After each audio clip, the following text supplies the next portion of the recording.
Let's welcome back Heidi. Say hi to everybody, Heidi. Hi, Hello, guys. Heidi. Heidi. Hi, everybody. Heidi, tell us a little bit about. Oh, Yeah, that was weird. Yep. Tell us a little bit about your background and what you've been up to in your new startup here. Sure. So I used to be on the U.S. national team for Taekwondo. I made my first national team when I was 16, and I was on the U.S. national team for 6 years. My ex-husband and I, we went a pretty successful Taekwondo school in South Orange County, California. Got divorced, and now I'm back in Washington.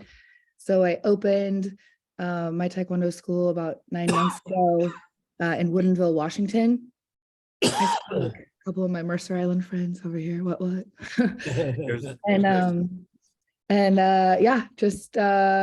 I did this program before, and I saw a lot of success. We had a lot of success with it, and so I just wanted to jump back in and see how everybody was doing. Take it to the next level. Exactly. That's good. And correct me if I get any of the numbers wrong, but COVID was even more insane in Seattle than it was probably anywhere other than New York City, right?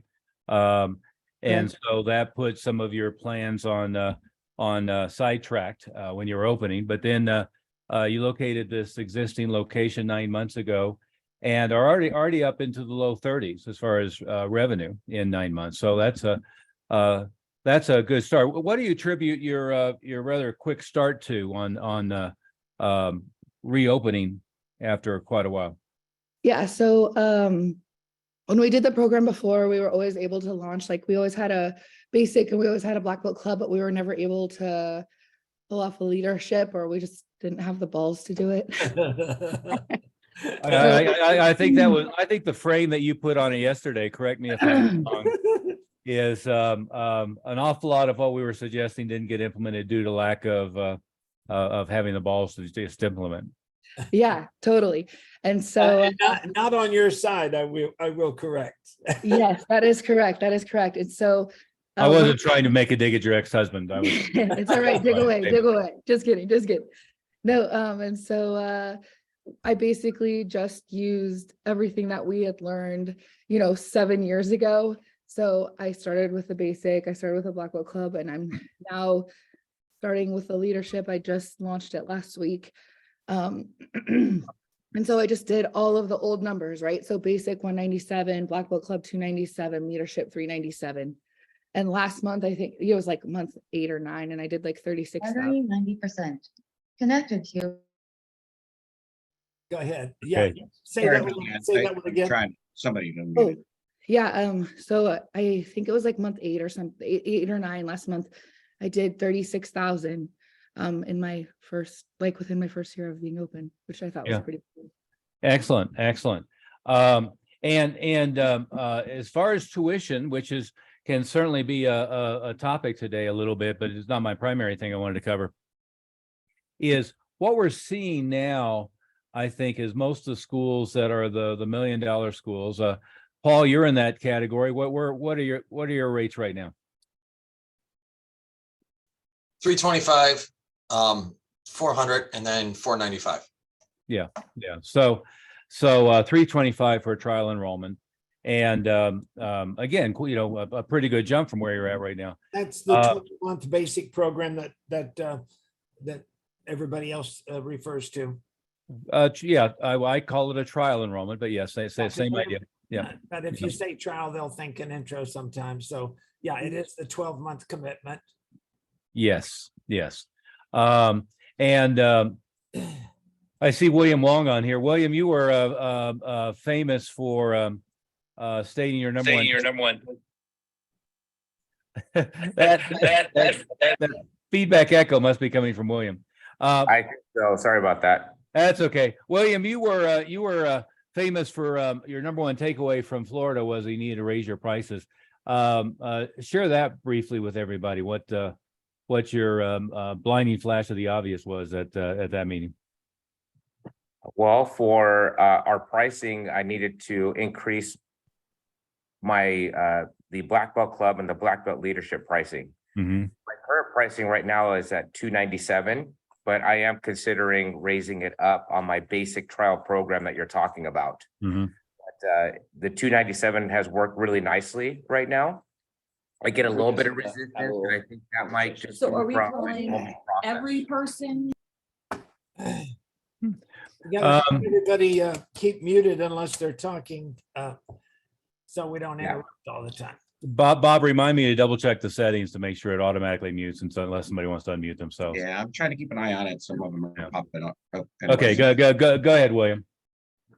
Yeah, so yeah, I got my pricing locked in pretty good right now. But yes, I did learn a lot Every from person Florida. Or like who? It's Jan. I look, they keep unmuting, so it's not like I'm shutting them down as soon as I can. Sorry about that. I imagine they think they're muting when after you've muted them, but Yeah. yeah. So Okay. so last thing I'll just say is that we had a panel of $1 million schools up front, and everyone was basically saying the same thing. They wish they would have implemented the higher prices sooner, the higher tuition rates. And that just stood out like a sore thumb to me, that everyone was saying the same thing. Sooner, faster, higher pricing. Yeah. And the fear is I'm sure I can sort of speak for where everybody gets to when you go through this, is what the natural inclination is that if I raise my prices 20%, 20% or more people are going to say no, that I'm going to start pricing people out of the market. And the reason why anyone says they're not going to enroll really comes down to, including for the renewal, by the way, time or money, right? So it's either they don't want to commit twice a week, or they don't want to commit a 12-month agreement, or they don't want to pay whatever it is you're charging. And what the natural feedback loop is anytime you change something that you're worried about, when you change it, you start hearing that as the primary excuse over and over and over again. And what we know that has happened throughout the industry is, what I not too charitably call the bozo explosion of consultants, but they've tried to take it where you don't have to really make a sale, where there's no long-term commitment, where the price is so low that nobody objects to it. And I can tell you from experience, there is no price that's so low that nobody objects to it, right? There's no such thing. What there tends to be is there tends to be a point at which you start pricing some people out of the market. But my experience in Denver, which, all of our areas, Heidi, compared to where you're at, were much lower income demographics relative, is, it was the people who couldn't afford bus tokens and also pay more than $50 a month. But then the difference between 197, 247, 297, 347 really wasn't a budgetary issue. And the only place it was a budgetary issue, and this, on the Quick Start, we don't spend much time on renewal, but the only time it ever got to be a budgetary issue was when we were doing the leadership program, and we were doing the leadership program with instead of double, and then that's the entire family, we were doing everybody pays, and a tiered rate. That's when we started pricing some families out of the market. But when we shifted to family pricing, it wasn't a big issue. And when we shifted, I know I always had it, but the idea of having a fallback position keeps that from happening as well on the renewal. On the enrollment, is what I want to talk about predominantly today is building the perception of value through the process.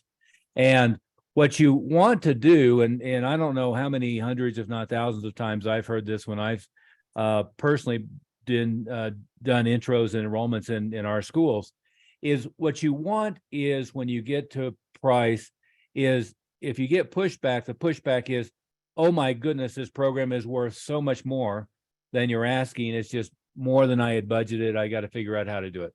See, I don't mind hearing that, right? What, I usually mean this metaphorically. Every now and then I had a staff member that I meant it literally.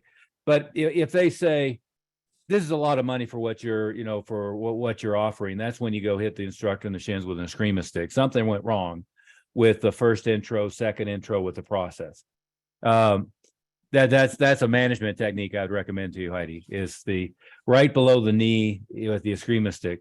But what happens is if anybody ever really thinks that what you're providing isn't worth isn't worth a multiple of what you're charging, that means you haven't done a good job in the introductory process proving value.